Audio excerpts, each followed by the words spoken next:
Segundo Samuel, capítulo de número 23, do versículo 8 até o versículo de número 39, até o final do capítulo.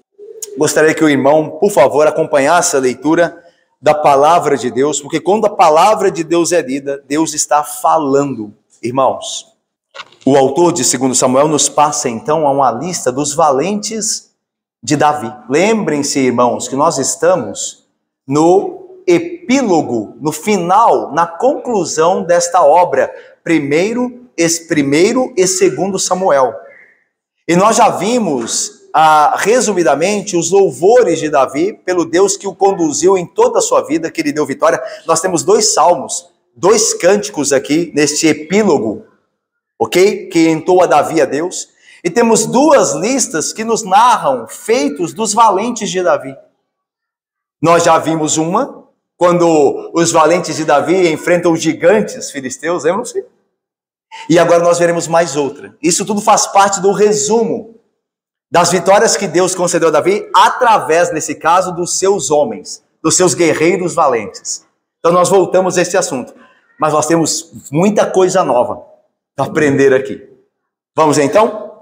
Versículo 8. São estes os nomes dos valentes de Davi: Josebe-Basebete, filho de Taquemone, o principal dos 3. Este brandiu a sua lança contra 800 e os feriu de uma vez. Depois dele, Eleazar, filho de Dodô, filho de Aui, entre os 3 valentes que estavam com Davi, quando desafiaram os filisteus ali reunidos para a peleja, quando já se haviam retirado os filhos de Israel, ele se levantou e feriu os filisteus, até lhe cansar a mão e ficar pegada à espada. Naquele dia o Senhor efetuou grande livramento, e o povo voltou para onde Eleazar estava somente para tomar os despojos.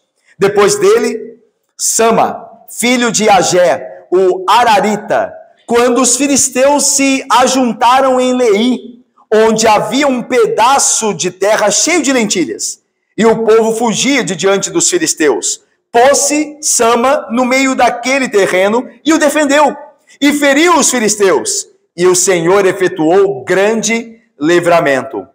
Também 3 dos 30 cabeças desceram, e no tempo da cega foram ter com Davi à caverna de Adulão, e uma tropa de filisteus se acampara no vale dos Refaíns. Davi estava na fortaleza e a guarnição dos filisteus em Belém. Suspirou Davi e disse: quem me dera beber a água do poço que está junto à porta de Belém? Então, aqueles 3 valentes romperam pelo acampamento dos filisteus e tiraram água do poço junto à porta de Belém e tomaram-na e a levaram a Davi. Ele não a quis beber, porém a derramou como libação ao Senhor. E disse: longe de mim, ó Senhor, fazer tal coisa. Beberia eu o sangue dos homens que lá foram com perigo de sua vida? De maneira que não a quis beber. São essas as coisas que fizeram os 3 valentes. Também Abisai, irmão de Joabe, filho de Zeruia, era cabeça de 30, e alçou a sua lança contra 300 e os feriu. E tinha nome entre os primeiros 3. Era ele mais nobre do que os 30, e era o primeiro deles. Contudo, aos primeiros 3 não chegou. Também Benaia, filho de Joiada, era homem valente de Cabzeel, e grande em obras. Feriu ele 2 heróis de Moabe. Desceu numa cova e nela matou um leão no tempo da neve. Matou também um egípcio, homem de grande estatura. O egípcio trazia uma lança, mas Benaia o atacou com um cajado, arrancou-lhe da mão a lança e com ela o matou. Essas coisas fez Benaia, filho de Joiada, pelo que teve nome entre os primeiros 3 valentes. Era mais nobre do que os 30, porém aos 3 primeiros não chegou. E Davi o pôs sobre a sua guarda. Entre os 30 figuravam Azael, irmão de Joabe, Elanã, filho de Dodô, de Belém, Sama, Arodita, Elica, Arodita, Elis, Pautita, Ira, filho de Iques, Tecoíta, Abiezer, Anatotita, Mebunai, Uzatita, Salmão, Aoíta, Maarai, Netofatita, Elebe, filho de Baaná, Netofatita, Itai, filho de Ribai, de Gibeá, dos filhos de Benjamim, Benaia, Piratonita, Itai, do ribeiro de Gaás, Abialbom, Arbatita, Asmavete, Barumita, Eliaba, Saalbonita, os filhos de Jazem, Jonatas, Sama, Ararita, Aião, filho de Sarar, Ararita, Elifelete, filho de Asbai, filho de Maacatita, Eliã, filho de Aitofel, Gilonita, Esrai, Carmelita, Paarai, Arbita, Igal, filho de Natã, de Zobá, Bani, Gadita, Zeleque, Amonita, Naarai, Beerotita, o que trazia as armas de Joabe, filho de Zeruia, Ira, Itrita, Garebe, Itrita, Urias, Eteu. Ao todo, 37. Vamos orar? Ó Deus santo e bendito, Pai, o Senhor colocou o nome desses homens aqui em sua palavra. E não foi à toa que o Senhor nos fez. Certamente o Senhor tem o que nos ensinar nesse texto, Pai. Abre os nossos olhos do coração e a nossa mente ilumina, para que nós vejamos a glória de Cristo nesse relato e a bênção de servir uns aos outros.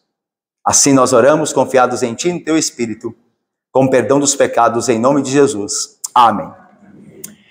Meus irmãos, como nós vimos, esse texto que nós acabamos de ler, nos fornece os nomes e façanhas dos homens valentes de Davi. Nós temos os nomes aqui e as façanhas de alguns deles, cujo heroísmo destes homens fora, Cássio, vital para as vitórias de Davi e a continuidade do seu reino. Davi, certamente, teve muitas vitórias, mas por meio de seus valentes também. Ele não fez sozinho. Deus o ajudou acima de tudo, mas através de guerreiros que se dispuseram em servi-lo e ao seu reino. Percebendo, irmãos, que a vida e o reinado de Davi tinha a atenção ou a intenção de apontar para o reino espiritual de Jesus Cristo, porque é disso que nós estamos falando, de que Davi é um arquétipo, um tipo de Cristo, e o reino de Israel é um tipo do reino celestial, onde a igreja lá estará. Descobrimos assim que as façanhas desses valentes aqui narradas também apontam para o evangelho de Cristo e aquilo que este mesmo evangelho, que é o poder de Deus, pode fazer na vida daqueles que creem. Assim como Deus usou esses guerreiros de Davi para que eles fizessem façanhas poderosas, para que o reino de Davi prevalecesse, Deus pode me usar e te usar para fazermos façanhas pelo seu poder, para que o reino de Cristo seja glorificado e a pessoa dele bendita. Portanto, a primeira sessão que temos aqui detalha o grupo que é chamado de os três grandes de Davi. A primeira coisa que o texto nos fala é de três homens que estavam no grupo de elite. Eram os três maiores guerreiros de Davi. Nós vimos que tinham os 30, um grupo chamado os 30 de Davi. Lá no final do texto diz o nome deles. Nós vamos ver que esse número é arredondado. Haviam mais de 30, mas é um número arredondado ali, chamado os 30, ok? Mas antes dos 30 havia esses três guerreiros top, a elite dos militares de Davi. E eles estão narrados aí. Eram Josebe Bassebete, era também Eleazar, que era o segundo, desses três homens, e o último Sama, que compunha esses três guerreiros de elite. Vamos ver primeiro esses três, então, como o texto nos indica, ok? Olha o versículo 8. São esses os nomes dos valentes de Davi. O primeiro deles, Josebe Bassebete, filho de Taquemone, o principal dos três, ou seja, do grupo de elite, dos três maiores guerreiros, esse Josebe-Bassebete era o maior. E aí o texto descreve uma façanha dele. Qual que é? Este brandiu, a ideia de brandir é movimentar a espada para o golpe, né? Brandir a espada, tirar ela do cobre, né? Da onde ele fica protegida, para dar o golpe. Então a ideia de que ele armou a espada. Ele armou a espada e a sua lança contra 800 e os feriu de uma vez. Esse episódio, meus irmãos, provavelmente ocorreu durante uma investida do exército de Davi contra os filisteus. Ou nessa época, Davi estava ou fugindo de Saul ou servindo ainda a Saul. Lembra que esse relato aqui, esse relato que faz parte do epílogo, ele está resumindo vitórias que Deus deu a Davi por meio de seus homens em várias épocas, tá? Umas antes dele se sentar no trono, outras depois que ele havia se sentado no trono, ou seja, é um resumo de todas as vitórias que os homens de Davi, em todos os períodos que o acompanharam, Deus deu a graça deles obterem para Davi. Então esse Josebe-Bassebete, ele feriu 800 homens e colocou-os numa sepultura de uma vez, diz aí o texto, né? Eles morreram de uma vez quando ele brandiu a sua espada. Irmãos, é verdade que quando um cético lê esse texto, ele acha que a Bíblia está lidando com uma mentira, com uma fábula, né? Com um mito aqui, né? Melhor, um mito, não uma fábula, mas um mito. Dizendo, um homem pode matar 800 homens de uma vez? Como é que isso pode acontecer? A Bíblia só pode estar de brincadeira. Bom, se assim o for, então Sansão não poderia ter matado 1000 filisteus com a queixada, como o texto diz. E vamos mais ainda. O que é mais difícil? Josebe-Bassebete matar 800 homens de uma vez? Provavelmente pelo poder do Espírito, tendo ele uma localização na batalha mais benéfica do que aqueles que guerreavam contra ele. Por exemplo, se ele está no alto de uma montanha e os seus inimigos têm que subir para guerrear contra ele, ele tem vantagem. É muito mais fácil. Ele vai derrubar muitos ali, porque a sua posição é mais estratégica do que os que sobem. Os que sobem estão cansados. Tem dificuldade de movimentar o corpo numa subida. Mas ele está por cima, é mais fácil. E conte assim também o Espírito do Senhor, que o abençoou. Mas vamos lá, falando sobre o poder de Deus em fazer proezas, como Deus é poderoso. Qual que é mais fácil? É este Josebe-Bassebete ferir a 800 homens de uma só vez, ou uma virgem ter um filho? Uma virgem ter um filho? Convenhamos, não é todo dia que isso acontece. Deu para entender, irmãos? Deus tudo pode. Se Ele quiser que um homem fira 800 homens de uma vez, Deus fará. Como fez a virgem ter um filho. Como fez o apóstolo Paulo sozinho. Colocar os fundamentos nas suas missões de toda a igreja cristã que alcançaria o Império Romano num homem só. Que Deus tirou do grupo dos seus e o designou para ser o apóstolo dos gentios. Olha o que Paulo fez. Um homem só. Um homem com problemas de saúde, alguns dizem, né, com problema de visão. Um homem que era tido pelos seus inimigos como um desprezível, que não tinha uma boa oratória. Vai chegar aonde esse homem? Veja o que Paulo fez. Deus não tem poder, irmãos. Irmãos, nós cremos que Deus tem todo o poder. Nós cremos em tudo que Deus diz em sua palavra. Se Deus diz que este homem feriu no seu poder 800 homens, é porque foi assim. Aliás, meus irmãos, tem até uma brincadeira aqui, e muito própria, muito verdadeira, que dizem, né? Que estava uma senhora conversando com um pastor que há muito tempo, entre aspas, é um pastor entre aspas, que há muito tempo já não cria na Bíblia, nos milagres da Bíblia. Esse pastor já não cria nos milagres da Bíblia. Sempre tinha uma explicação racional, científica, para aquilo que a Bíblia dizia acerca dos milagres. Aí essa irmã, muito crente, muito piedosa, cria em tudo que Deus diz ali na Bíblia, diz o pastor discutindo com ela no final do culto, e a irmã dizia, não, a Bíblia diz que Jonas foi engolido por um grande peixe. E o pastor dizia, que isso, meu irmão, deixa de ser tola, isso aí é mitologia, isso aí, na verdade, é uma história para mostrar um princípio, mas não é que aconteceu desse jeito, isso aí é um conto, não aconteceu. Não, aconteceu sim, pastor, e eu creio, pastor. Aí o pastor, mas você está muito tola. Aí ela falou assim, pastor, para encerrar o assunto, pastor, vamos fazer o seguinte, eu creio tanto que Jonas foi engolido por um grande peixe, que se a Bíblia dissesse que foi Jonas que engoliu o grande peixe, eu acreditava também, pastor. Porque eu acredito no que a Bíblia diz. Aí o pastor falou assim, tá bom, mas não tem como saber. Aí a mulher, a senhorinha crente disse, tá bom, pastor, vamos encerrar aqui. Olha, quando eu estiver no céu, eu pergunto para Jonas, ok? Aí o pastor diz assim, e se ele foi para o inferno? Aí a senhorinha disse, pergunta o senhor. É desse jeito aí, irmãos. Nós cremos no que tudo que ele diz é verdadeiro. E o que ele não tem poder para fazer. O que Deus não pode fazer.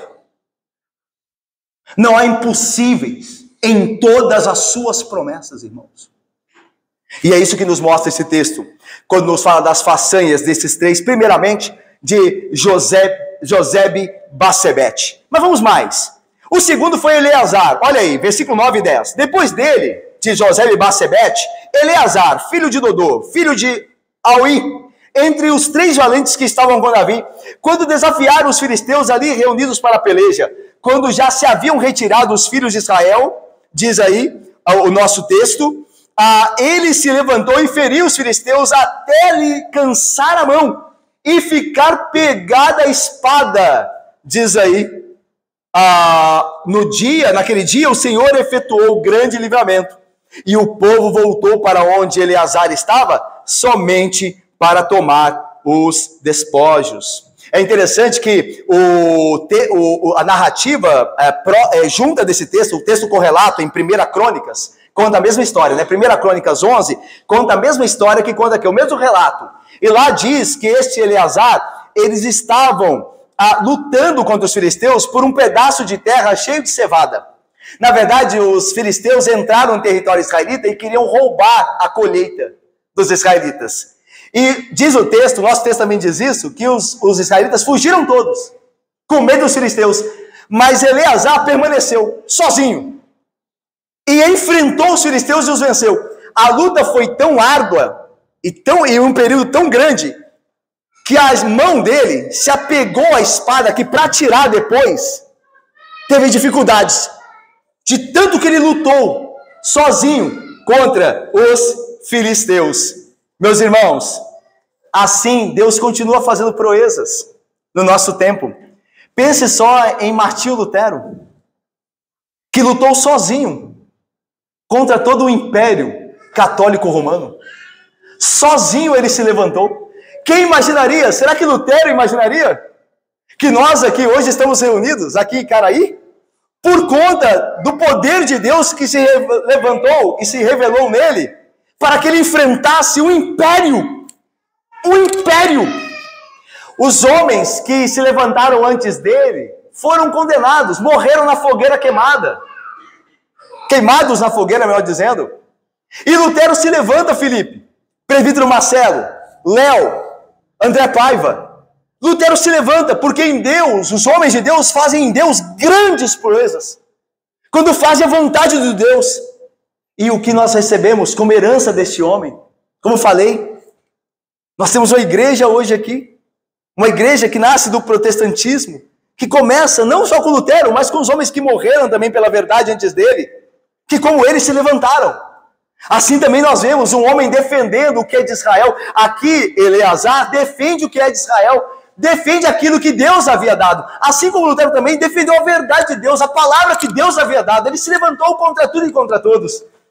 E Deus fez a obra dele prosperar nas mãos de Martinho Lutero. Veja como Deus é o mesmo. Como ele continua executando proezas por meio dos seus servos. Mas vamos mais. Há um terceiro. Versículo 11 e 12. Depois dele, Sama, filho de Agel, o Ararita, quando os filisteus se juntaram em Leí, onde havia um pedaço de terra cheio de lentilhas, e o povo fugia, novamente o povo fugia de diante dos filisteus. Irmãos, um dos grandes ensinos desse texto, nós estamos nele, é mostrar que, numa época em que todos se acovardam de fazer grandes coisas por Deus, numa época em que as pessoas não têm mais coragem de tomar posições firmes na palavra, que podem trazer sobre si inimizades no mundo, às vezes em casa, às vezes até mesmo na igreja, Deus sempre levanta homens corajosos. Então a ideia de que no texto anterior de Eleazar diz que os israelitas fugiram por medo dos filisteus. Aqui diz aqui também, o povo fugia de diante dos filisteus, mas Deus sempre levantou homens corajosos, dispostos a se sacrificarem pela verdade, pelas coisas de Deus. E Deus atuou no meio deles e fez façanha por intermédio deles. Então veja, olha aí, versículo 12, pôs-se Sama no meio daquele terreno, sozinho, e o defendeu, e feriu os filisteus, e o Senhor efetuou grande livramento.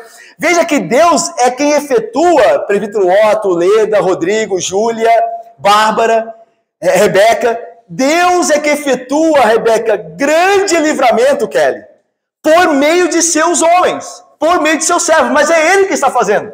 É por isso que nós podemos ter coragem de nos levantarmos no nosso colégio para dar testemunho de Cristo, não ficar com vergonha do que podem fazer conosco, porque em Deus nós faremos grandes proezas, nosso testemunho será confirmado pelo poder de Deus, e eleitos serão alcançados, e vidas serão salvas. Esses homens se levantaram sozinhos, quando todos fugiam, Deus os levantou para permanecerem firmes. Irmãos, esses são os 3 primeiros valentes de Davi, e nós aprendemos com eles. Aprendemos, irmãos, que Deus, por meio deles, realizou grandes coisas. Irmãos, através de nós, Deus, por meio do seu evangelho, continua realizando grandes coisas. O apóstolo Paulo diz assim aos romanos: eu não me envergonho do evangelho de Deus, porque eu sei que o evangelho de Deus é o poder de Deus para a salvação de todo aquele que crê. Às vezes você tem medo de falar de Cristo na sua empresa, no meio dos seus colegas. Você tem medo de ser zombado. Você tem medo de ser deixado de lado. Você tem medo de ser considerado um retrógrado, alguém ultrapassado. Mas Paulo diz: eu não me envergonho do evangelho, porque ele é poderoso. Ele faz proezas a favor do reino de Deus. E Deus pode me usar poderosamente. Irmãos, lembra do que eu disse? Lembra de John Knox? O escocês John Knox? É por causa, primeiro, de Deus, por meio dele, que nós estamos aqui numa igreja presbiteriana, lá na Escócia. Ele se levantou numa época em que os homens estavam frios. Ele diz: Senhor, ele orou: Senhor, dai-me a Escócia, senão eu morro. E Deus deu um país àquele ministro. Deus deu o país àquele ministro. É na Escócia que vai nascer o presbiterianismo, é o berço do presbiterianismo.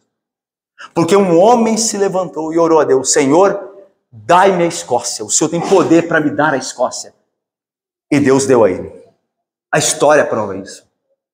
Irmãos, em Deus nós faremos proezas, mas você tem que crer nisso. Nós muitas vezes nos acovardamos. Nós temos medo de confrontar as pessoas com a verdade do evangelho, e elas estão perecendo. Nós podemos ser instrumentos de salvação para elas, mas nós temos medo. Não temais. O que Paulo diz: se Deus é por nós, quem será contra nós, irmãos? Se Deus é por nós, quem pode ser contra nós?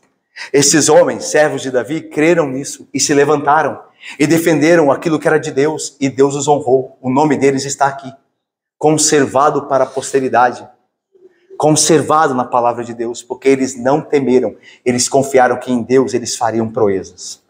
Mas vamos mais? Agora, o texto nos conta a história de outros 3 valentes, que não eram desse grupo de elite, eles faziam parte do grupo dos 30, que nos será dado no final do texto. Mas esses 3 valentes aqui não têm nome. Eles não têm nome. Eles são só apresentados como os 3 valentes de Davi. Outros 3 valentes, mas sem nome. Então vamos lá? Olha aí o versículo de número 13. Olha aí do capítulo 24.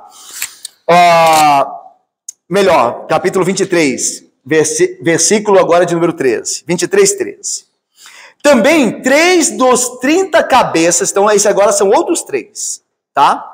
Também 3 dos 30 cabeças desceram, e no tempo da cega, ou seja, no tempo da colheita, que é mais ou menos abril, maio, é o tempo da cega, lá no Oriente, né, onde o tempo está mais quente, e onde é o tempo da colheita, tá? Então veja, também esses 3 dos 30 cabeças desceram, e no tempo da cega foram ter com Davi a caverna de Adulão, ou seja, quando Davi estava sendo perseguido por Saul. Davi já havia recebido a promessa de reinar, Nathalie, sobre Israel. Laura, Davi já era o rei escolhido de Deus, mas ele não estava sentado no trono, mas ele já sabia que seria o rei.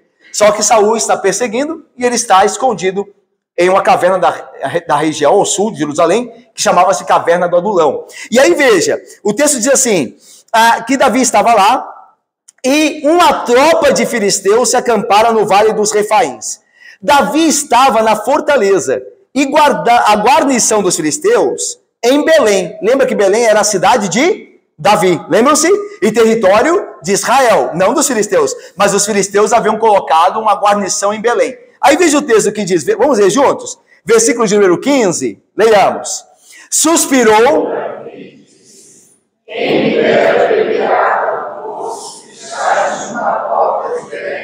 Versículo 16, vamos ler também? Leiamos. Então, aqueles... pelo acampamento dos filisteus e tiraram a água do poço junto à porta de Belém e tomaram-na e a levaram a Davi. Ele não a quis beber, porém a derramou como libação ao Senhor. Suspirou Davi, esses 3 homens dos 30 guerreiros de Davi, foram até a caverna de Adulão ter com Davi. E aí ouviram Davi na caverna de Adulão, ouviram dele o seguinte desejo. Olha o que ele diz. Davi, quem me dera beber a água do poço que está junto à porta de Belém? O que aconteceu? Os 3 homens, esses 3 homens anônimos, dos valentes de Davi, saíram e foram até a guarnição filistia, dos filisteus, e romperam contra ela. Arriscando a vida, eles venceram aquela guarnição, tomaram da água do poço as portas de Belém e levaram para Davi. Aí você pergunta, poxa, mas Davi também? E Davi vai ficar constrangido por conta disso, né? Davi expor a vida daqueles homens por causa de água, de um cântaro com água. Mas a gente tem que entender essa palavra de Davi, esse suspiro, não com a questão de que Davi precisa de água de Belém. Davi não era tão simplista assim. A ideia aqui é que Davi quer e deseja estabilidade. A ideia é a seguinte: Deus me ungiu como rei de Israel, mas eu não posso ir à minha casa tomar água. O que Davi está pedindo? Senhor, traz estabilidade ao reino. Eu não posso ir na minha casa tomar um copo d'água. E eu sou o rei de Israel. Senhor, estabelece o teu reino. Estabelece a tua promessa. Ok? É disso que Davi está falando. E não propriamente de um pouco de água. Só que os 3 homens entendem o quê? Literalmente. Eles acham que Davi quer água de Belém mesmo. E eles estão tão zelosos por fazer a vontade do rei, que eles saem lá da caverna do Adulão, rompem o Laila e Kátia, rompem a guarnição dos filisteus, Luci e Diácono Fabiano, tomam água e levam para Davi. Quando chegam a Davi, o que acontece? O texto diz que Davi não beberá água. Olha aí o texto do versículo de número 16, no final. Ele, Davi, não a quis beber, porém a derramou como libação ao Senhor. E por que Davi não quis beber da água? O texto explica também, Davi explica, olha o versículo 17. E disse Davi, longe de mim, ó Senhor, fazer tal coisa, beberia eu o sangue dos homens que lá foram com perigo de sua vida? Aí o autor do texto diz, de maneira que Davi não a quis beber. Então veja, Davi ficou constrangido. Porque como eu disse, ele falou de uma maneira simbólica. E os homens entenderam, os 3 valentes, de forma literal. E se de fato dispuseram para colocarem a sua vida em risco para trazer água para o rei. Quando a água chegou, imagina o constrangimento de Davi. A água chega e ele diz: o que é isso? Aí os três: é a água de Belém que o Senhor pediu. Ele: vocês foram lá buscar, mas vocês correram o risco de vocês podiam ter morrido. Não, mas o rei pediu. Aí o rei disse: eu não posso beber dessa água. A ideia não é desprezar a água não, viu? Ele não está desprezando a água, muito menos a atitude dos três homens valentes. Davi não merece aquela água. Aquela água tem um custo muito grande para ele. Davi não merece a vida dos homens por ele. Davi que é muito humilde. Ele reconhece naquela água um preço muito grande. Aqueles homens poderiam ter morrido. Daí que ele fala: eu beberia do sangue, porque aquela água representa sangue. Por quê? Porque os homens poderiam ter morrido na tentativa. Aí Davi faz o quê? Ele derrama como libação ao Senhor. Ele dá água ao Senhor. Olha que imagem bonita, né? É o Senhor que merece o sacrifício. É o Senhor que merece a nossa vida. É só o Senhor. Por isso que a Bíblia é contra idolatria. O que é idolatria? É colocar qualquer outra coisa no lugar de Deus e dedicar a vida àquela coisa. Nenhum ídolo merece isso. Jamais. Isso é um pecado contra Deus. Só Deus merece a nossa vida. A nossa vida tem que ser gastada na vontade de Deus. E é o que Davi entendeu. Eu não posso pegar essa água e bebê-la. Eu não mereço essa água. Essa água é o Senhor. A vida desses homens é dedicada ao Senhor. Meus irmãos, aqui nós aprendemos uma coisa muito bendita. A disposição de Davi dar o que é precioso a Deus. Aquela água era uma água preciosa. Foi a custo de sangue da vida daqueles homens que aquela água foi trazida.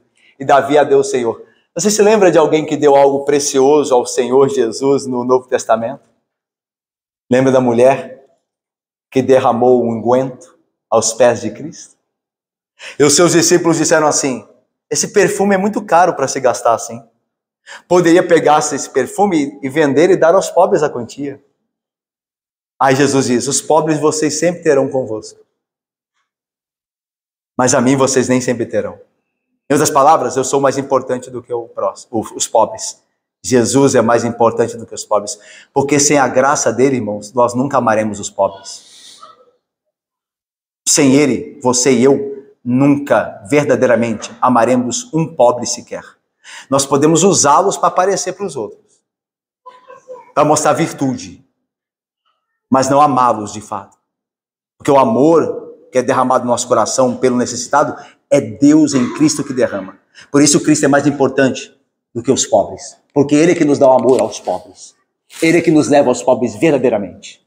Ok? Não só aos pobres financeiramente, mas aos pobres de alma, de espírito. Como nós também somos miseráveis de alma e espírito, sem a graça de Cristo. Daí então, aquela mulher derrama aos pés de Cristo que era precioso. Como Davi aqui derrama ao Senhor a libação da água que custou o sangue, que custaria sangue daqueles homens. Irmãos, a gente falou isso do dízimo da oferta aqui, de dar aquilo que é precioso para nós ao Senhor.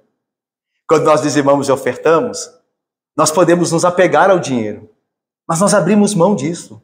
Daquilo que é valioso para os outros homens, nós damos aquilo ao Senhor, porque nós sabemos que o Senhor vale muito mais do que isso. O Senhor merece muito mais do que isso. Assim também entendeu Davi aqui. Esta água eu não sou digno de beber. Ela é libação ao Senhor. Ao Senhor. Então dê tudo que é precioso a você ao Senhor. Dê o seu filho ao Senhor. Como é que você dá o seu filho ao Senhor? Oração. Entregue em oração o seu filho ao Senhor. Crie o seu filho para a glória de Deus, segundo a vontade de Deus. E você está dando o que mais precioso para você é ao Senhor. Dê o seu casamento ao Senhor. Dê o seu marido ao Senhor em oração. Dê a sua esposa ao Senhor. Dê a sua igreja ao Senhor em oração. Ofereça em oração a sua igreja ao Senhor. Senhor, cuida da nossa igreja. Guarda a nossa igreja que é tua. Dê o que lhe é precioso ao Senhor. E aqui nós aprendemos assim, com Davi. Vamos agora ao final? Agora ao final, meus irmãos, é a lista dos 30 de Davi. Olha aí, o versículo 18 já caminha para os 30, citando dois deles, Abisai e Benaia. Olha aí, Versículo 18. Também Abisai, filho de Joabe, filho de Zeruia, era cabeça de 30. Então, ele fazia parte do grupo de 30. E alçou a sua lança contra 300 e os feriu. E tinha nome entre os primeiros 3. A ideia é que ele era comparado, muitas vezes, aos 3 primeiros. Aqueles lá, né? Dos quais Eleazar era, Sama era também, ok? E veja o versículo 19. Era ele, Abisai, mais nobre do que os 30, por isso que ele ganha destaque no grupo dos 30 que está logo embaixo. E era o primeiro deles, contudo, aos primeiros 3 não chegou, ou seja, não tinha qualidade bélica, militar daqueles 3 primeiros que nós vimos no início do texto. Mas ele muitas vezes era citado junto deles, porque era alguém de destaque entre os 30. Abisai era o irmão de Joabe, né? Irmão de Joabe, Abisai também era um homem que gostava de violência. Mas ele era zeloso, era um homem violento, mas era um homem que dedicava a sua força ao reino de Davi. Versículo 20, conta-nos outro, dos 30. Também Benaia, filho de Joiada, era homem valente de Cabzeel e grande em obras, feriu ele 2 heróis de Moabe. Agora olha só que interessante, vamos ver juntos? Daí desceu numa cova até o 23, leiamos. Desceu numa cova... Matou também o egípcio, homem de grande estatura.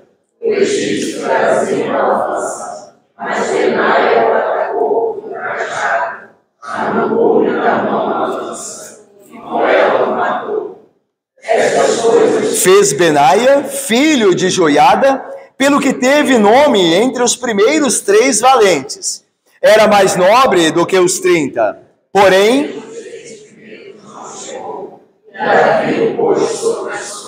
Então, tanto Benaia quanto Abisai, eles se destacaram no grupo dos 30, que virá logo em seguida. Só que eles não chegaram à primazia, à excelência dos 3 valentes lá de cima. Mas eles se destacaram entre o grupo dos 30. E é interessante pararmos um pouquinho aqui em Benaia, porque não sei se vocês perceberam, e como leitores atentos e crentes piedosos o tenham percebido, que Benaia faz proezas como fez Davi. Lembra que Davi matou um leão? Não só um leão, um urso também. Mas ele matou um leão. Benaia também mata um leão. E mata um leão em circunstâncias terríveis, né? Porque o leão está no período da neve, diz aí o texto. E desceu numa cova e nela matou um leão no tempo da neve. A ideia de tempo da neve é que o leão estava sem comer. Eu acho que é mais difícil matar um leão com fome, né? Do que um leão já almoçado. E ele matou um leão esfomeado. Ele matou um leão no poder de Deus. E mais ainda, ele também matou um homem de grande estatura. Lembra de Davi? Davi matou Golias. No caso de Benaia, ele matou um egípcio de grande estatura. O que o texto quer dizer? O que você fala para mim e para você? Que quando nós temos líderes piedosos, como nós temos um pai e a mãe que servem ao Senhor verdadeiramente, Deus nos dá a graça de imitá-los. Davi era o chefe desses homens. Era o chefe desses 30. E esses 30 conheciam as proezas que no poder de Deus Davi realizou. O que eles estão fazendo? Estão imitando. Irmãos, líderes, pastores, presbíteros aqui, diáconos, pais, mães, irmãos mais velhos, nossos feitos devem levar aqueles que estão abaixo de nós a nos imitar. Deus nos chamou para sermos exemplos para essas pessoas. Por isso nós fomos colocados neste lugar de liderança. Não porque somos melhores, mas segundo a providência divina, Deus quer nos usar para isso. Para que as pessoas vejam em nós um referencial de como se comportarem. Nós não somos daqueles que façam o que eu digo, mas não façam o que eu faço. Nós não somos desses. Nós somos dos de Paulo, que diz assim: aquilo que tendes visto em mim, isto mesmo praticais, isto mesmo imitais. Sede, pois, meus imitadores, como eu sou de Cristo. Nós somos destes pela graça de Deus. Nós devemos nos esforçar para ser assim, para que nós animemos os nossos, para que eles andem na mesma fé, nas mesmas pegadas. É o que nós desejamos, que Deus nos use poderosamente, para que os homens tenham um padrão, segundo a graça de Deus que opera em nós. Portanto, pais, Vocês foram chamados para abençoarem os pequenos, para que eles imitem vocês naquilo que é bom, naquilo que Deus deseja, Léo, naquilo que Deus quer e deseja de vocês. Presbíteros, vocês foram chamados para andarem segundo a vontade de Deus, para que a igreja imite vocês. Diáconos, irmãos queridos, vocês também, meus irmãos, como oficiais da igreja, foram chamados para ser exemplo para o povo de Deus. Vocês são exemplo para o povo de Deus. O povo de Deus deve imitá-los na piedade, no zelo, no amor, na graça, em todas as virtudes cristãs. Vamos aos 30 agora, terminando? Olha, meus irmãos, eu passei a semana praticando essa leitura, viu? Eu posso falhar aqui, viu? Não é fácil essa leitura, né? Mas aí, entre os 30 figuravam, né? Azael, Elanã, Sama, Élica, Elis, Ira, Abiezer, Mebunai, Salmão, Maarai, Elebe, Itai, Benaia, Idai, Abialbon, Asmavete, Eliaba, Jonatas, Samá, Aião, Elifelete, Elian, Esrai, Parai, Igal, Bani, Zeleque, Naarai, Ira, Garebe, Urias, o Eteu. Desses nomes, os dois primeiros, na narrativa de 1ª e 2ª Samuel, morrem em campo de batalha. O primeiro da lista é Azael, irmão de Joabe. Quem mata Azael é Abner. Você se lembra daquele texto poderoso, né? Que Azael corre, tem pés velozes. Ele está correndo atrás de Abner. E Abner diz, afasta-te. E ele não se afasta, aí Abner ele fere com a lança e ele morre. E o último também é Urias, o comandante, ou melhor, um dos guardas, um dos militares de Davi, que era esposo de Betseba, com quem Davi adultera. E Davi encomenda a morte dele. O primeiro e o último da lista foram mortos em batalhas. É uma maneira do texto e do próprio Deus honrá-los. Lembra que quem escreve o texto é um autor inspirado. Quem está falando é Deus. Então Deus honra esses dois homens que morreram na batalha, colocando o nome primeiro e fechando a lista por último. E aqui nós aprendemos algumas coisas importantes nessa lista. Você vê que listas assim não são muito fáceis da gente ler, nem da gente entender por que estão na Bíblia. A gente acha que Deus colocou isso aqui e não tem motivo. Deus, por que você colocou isso aqui? Porque eu quero saber a cidade de Esrai. Porque eu quero saber que ele é um carmelita. E Parai, um arbita. Eu nem sei onde fica a cidade dele. Porque eu quero saber essas coisas, Deus. Mas olha só que interessante. Dos homens de Davi, a maioria era de Judá. De cidades e aldeias da tribo de Judá, da região de Judá. Mas alguns eram de outras tribos e ainda mais. Alguns eram estrangeiros. Como, por exemplo, irmãos, é o caso de Igal, de Zobá, que era uma região não israelita. Zeleque era amonita de Amon, não de Israel. E Urias era um eteu, não era um israelita. Então veja, há aqueles que são da tribo de Davi, há os que são de outras tribos e há os que são de nenhuma tribo, que são de origem pagã e se tornaram homens de Davi. Provavelmente quando Davi fugia de Saul nas suas peregrinações, esses homens se juntaram a ele. Não é maravilhoso ver como Davi administrou homens tão diferentes? Não é maravilhoso? Fez desses, lembra quando na caverna do Adulão se juntaram aqueles homens a Davi? Endividados, amargurados de espírito, lembra? Tipo de mercenários, homens violentos, se juntaram a Davi. E como Davi, pelo poder do Espírito, teve graça de trabalhar com todos eles. E fez deles um exército coeso. Um exército poderoso que fez grandes façanhas, André. Pelo poder de Deus, Isabelle. Não é poderoso ver isso? Pois é mais poderoso ver o que Cristo faz. Irmãos, como nós somos diferentes, não? Como nós aqui somos diferentes. Temos origens diferentes. Viemos de lugares diferentes. Criação diferentes uns dos outros. Uns foram criados em berço evangélico, ora na igreja batista, ora na presbiteriana, uns eram adventistas, se converteram ao evangelho, outros eram católicos romanos. Viemos de culturas diferentes. Lembra no Brasil como a cultura é diversa, diversificada? Temos personalidades diferentes. Uns são mais calmos, outros mais agitados.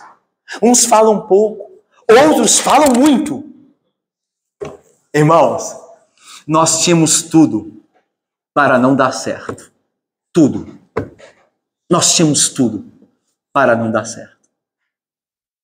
Mas Cristo, em seu poder, em sua graça e através do seu Espírito, nos tem mantido juntos.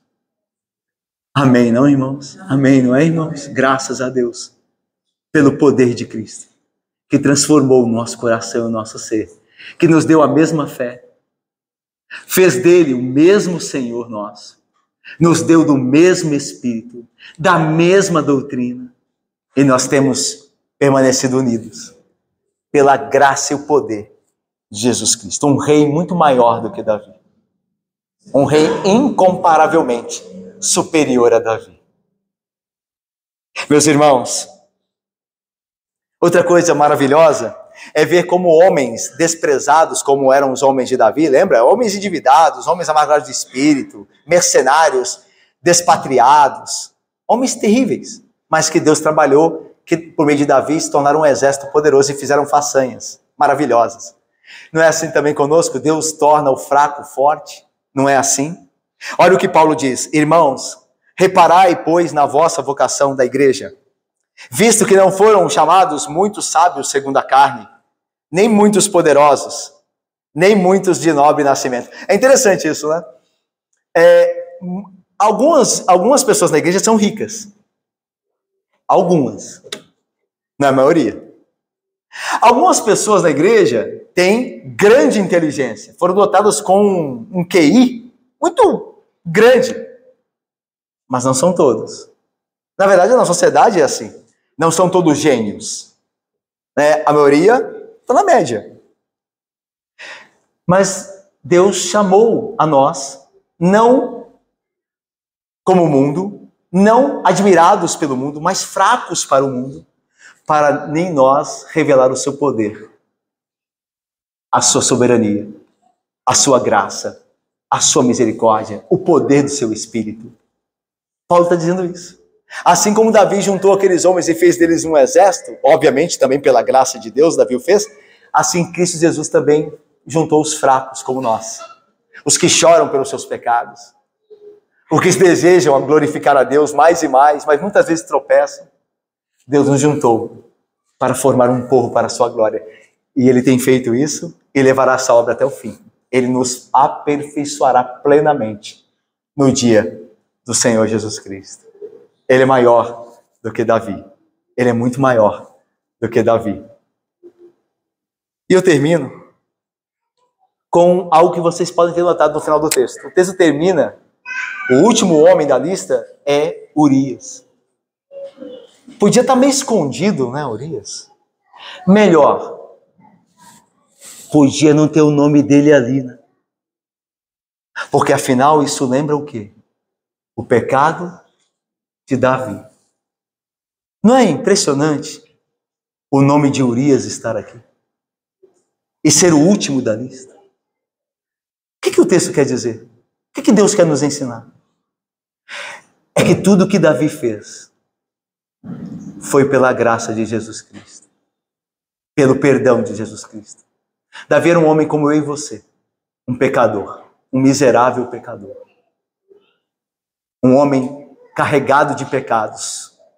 Um homem que sem a graça de Cristo estaria perdido.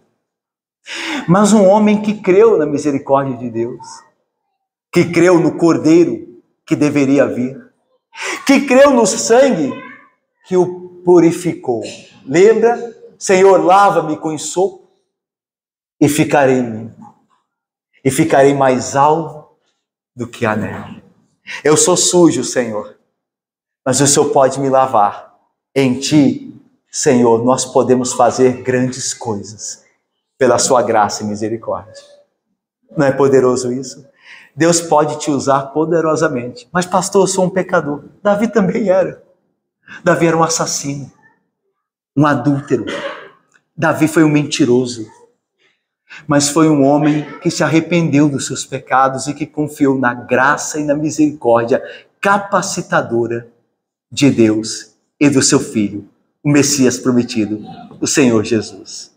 Se você, pecador como eu, também olhar para a cruz de Cristo e confessar os seus pecados e crer que a cruz de Cristo, o Cristo, tem poder para te limpar dos pecados e te fazer uma bênção, então você poderá certamente falar como Davi: em ti, ó Deus, nós fazemos grandes proezas. Que Deus nos abençoe. Amém, irmãos.